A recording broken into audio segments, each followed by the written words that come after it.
À l'unisson, loin de leur mère patrie, les Maliens résidant en Côte d'Ivoire réaffirment le sens de la devise de leur pays. Un peuple, un but, une foi.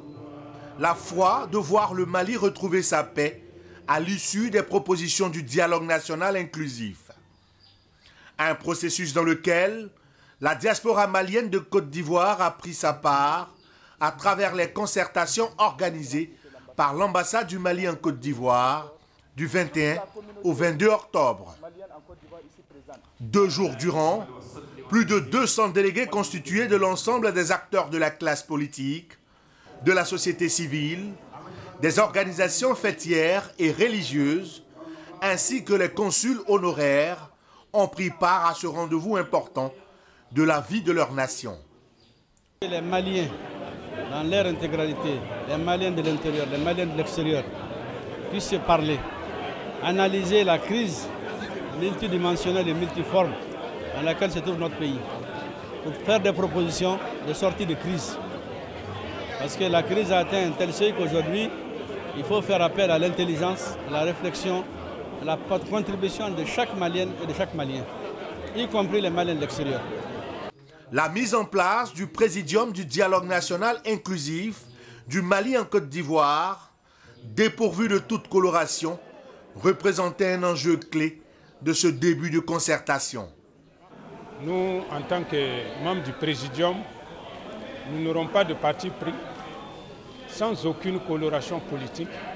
Nous devons être strictement neutres dans tous les débats. Repartis en 3 groupes, les délégués ont planché sur les 6 thématiques choisies à cet effet, avec la ferme conviction de tout donner pour le Mali. Nous prions Dieu que nous puissions sortir quelque chose de potable, quelque chose qui aidera le gouvernement malien à planir les situations au Mali. Nous prenons l'engagement devant tout le peuple mali, l'histoire du Mali et la commission 2 de la diaspora ivoirienne travaillera sincèrement, honnêtement pour satisfaire le Mali. Dans le respect des différences et un esprit empreint de fraternité, la parole a été libérée ces 2 jours de concertation à Abidjan.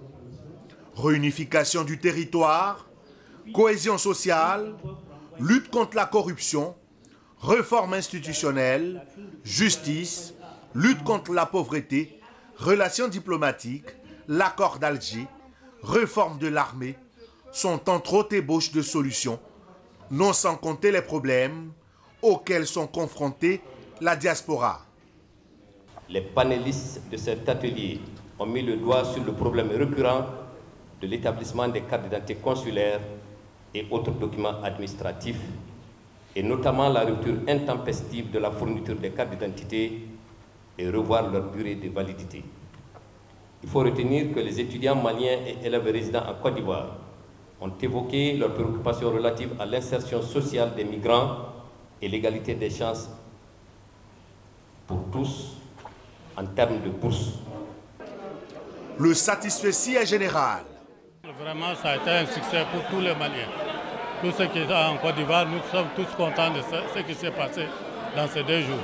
On ressort de ces 2 jours de concertation vraiment satisfaits, après avoir dégagé toutes les pistes qui sortent de notre pays de cette crise multidimensionnelle qu'on a connue depuis plus de 3 décennies. Reste au Mali de s'appuyer sur ses ressorts pour rebondir. Je suis convaincu qu'aujourd'hui, il suffit de se référer à ces ressorts éthiques, moraux, sociaux, pour que nous puissions sortir de la crise. Les propositions de la plus forte diaspora malienne à l'étranger seront transmises à Bamako au Comité national d'organisation du dialogue national inclusif.